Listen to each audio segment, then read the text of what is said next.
Hey everyone, I hope you've caught up on the last two videos on Miles Morales and his comics and Spider-Man Into the Spider-Verse. If you haven't, go watch those videos now because they're very important to understanding parts of this video you're about to watch. In the last video, we talked about Miles Morales, his journey in the last 10 years, but I omitted the Saladin Ahmed comics until now because I've noticed this narrative about my favorite Spider-Man.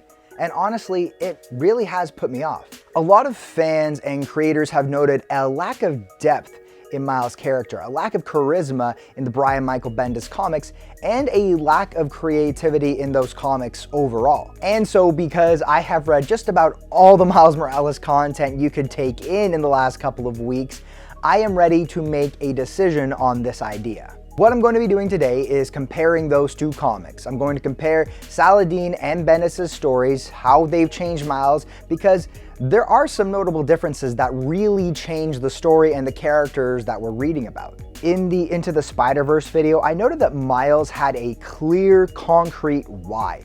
When his uncle Aaron destroyed his trust and then subsequently redeemed himself on the rooftop. In that moment, Miles sees his uncle for who he is.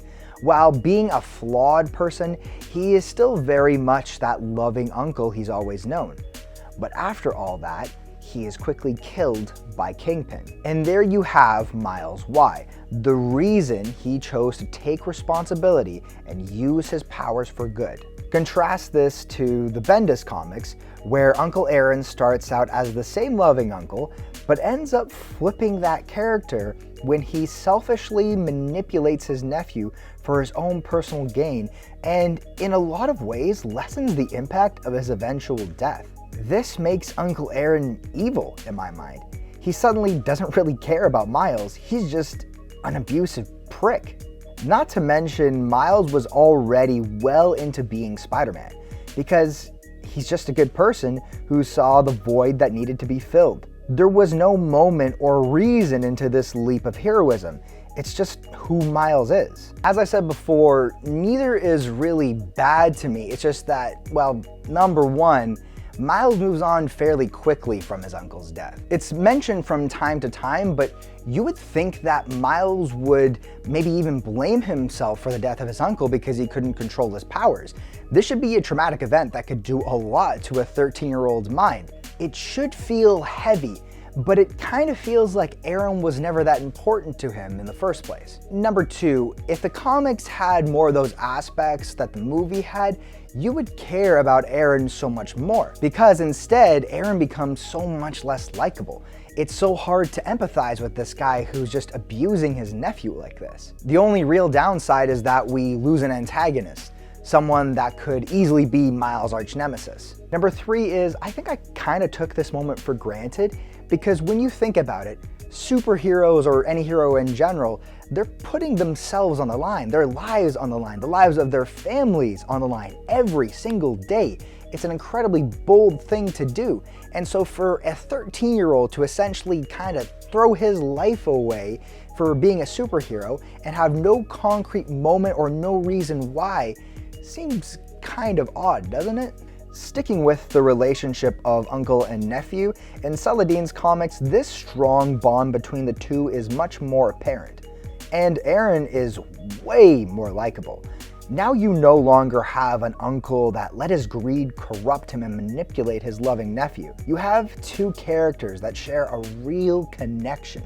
When the two try to escape Ultimatum's building, you see what they really mean to each other.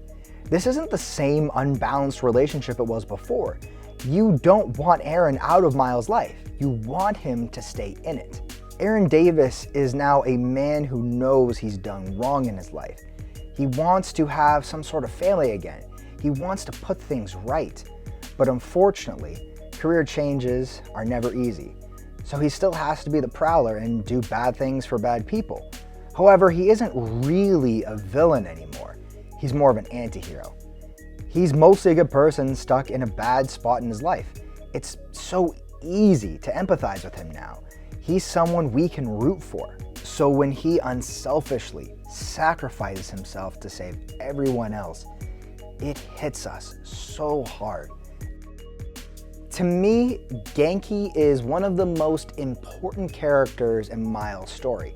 And the disappointing thing about these new comics is that Genki is actually sort of been pushed to the background as other characters have become more prominent. For me, this is the biggest issue with the Saladin Ahmed comics. I feel like Genki is essential for Miles as much as any other character could be. Genki is Miles' rock in many ways. Sure, he tells a lot of people about his secret identity, but he's been there from the start of Miles' journey. He's the most supportive and understanding person. And obviously, Miles has seen some things in his life as Spider-Man. So it's nice to have that comic relief. Having said all of that, I have always felt that Uncle Aaron and Miles' bond was really special, even from the start. It's sad that we didn't really get it until recently, but I'm happy that we finally did. Next, I want to talk about Miles' charisma and his cultural heritage. Miles Morales, as we know, has Black and Puerto Rican heritage. And even when others point out that Miles is Black, he will at times be quick to point out that he's also Puerto Rican, so you can tell that he's proud of where his whole family comes from. But he knows Spanish, and Rio speaks Spanish to him, and yet he doesn't for some reason. At first, we only get a glimpse of how important his culture is to him. In the Saladin comics, almost right off the bat, Miles is speaking Spanish. There's much more clarity on how important his culture is to him. Another cultural significance is where he's from, Brooklyn, New York. There's no way we can forget where he's from now and what neighborhood shaped him. Miles being a teenager is in that part of life where his neighborhood would heavily influence him, whether he's proud of Brooklyn or he resents it. In the new comics, he claims Brooklyn as his city. He's proud to be from there, and it's his turf, and he has to protect it. All of this might seem forced to some, but for me, and I'm sure a lot of people with similar cultural backgrounds to Miles, this is extremely important. This is how people gravitate to characters. It's why Peter Parker and Miles Morales are two of the most popular characters in comics.